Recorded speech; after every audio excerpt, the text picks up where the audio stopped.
Voilà pour le sommaire. Bonsoir et bienvenue. Gagner du temps pour les usagers et gagner de l'argent pour l'État. Voici le double avantage de la e-contravention, une plateforme digitale qui devrait permettre aux usagers en infraction routière de payer leurs amendes sur place via mobile money et éviter la mise en fourrière de leurs engins.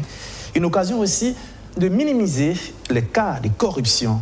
La phase pilote a été lancée ce mardi. Abdoulazak Traoré.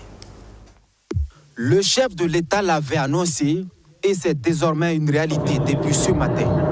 La e-contravention sera mise en œuvre dans les villes de Ouagadougou et Bobo-Dioulasso. Concrètement, de quoi s'agit-il? La plateforme est installée d'abord sur les ordinateurs accessibles aux régisseurs et autres administrateurs via un navigateur web. Ensuite, elle est installée dans les téléphones smartphones des policiers et gendarmes appelés à intervenir dans la circulation routière.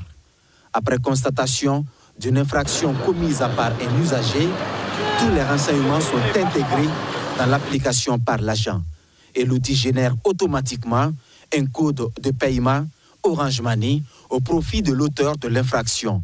Il peut, séance tenante, soit par lui-même ou par une tierce personne avec tout type de téléphone, procéder au paiement comme constaté dans la démonstration à ce carrefour. Une fois le paiement effectué, il peut repartir tranquillement avec son engin. Il gagne en temps. La police n'est plus obligée de transporter son engin jusqu'à la base. Et mieux, la pratique permet de réduire la corruption.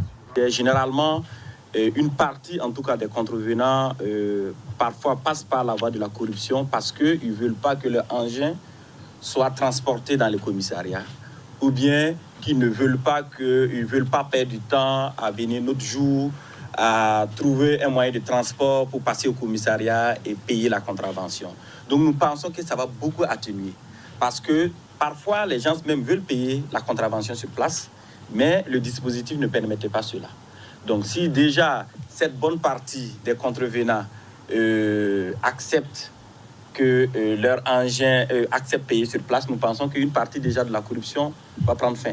Cette phase pilote de la e-contravention ne met pas fin aux anciennes pratiques.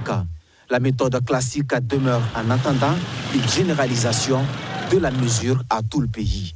Les deux techniques de paiement vont toujours être jusqu'à un certain moment où nous allons bien sûr nous en passer de la version papier pour pouvoir aller directement exclusivement à la e-contravention. S'agissant de la sécurité et de la fiabilité de la plateforme, le ministre délégué en charge de la sécurité s'est voulu rassurant.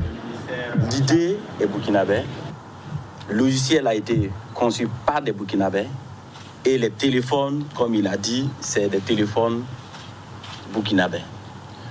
Et il a bien dit que le logiciel est abrité au Burkina Faso, au niveau les serveurs sont au Burkina Faso. La plateforme devrait permettre également aux structures de l'État de disposer de statistiques fiables en matière de contravention.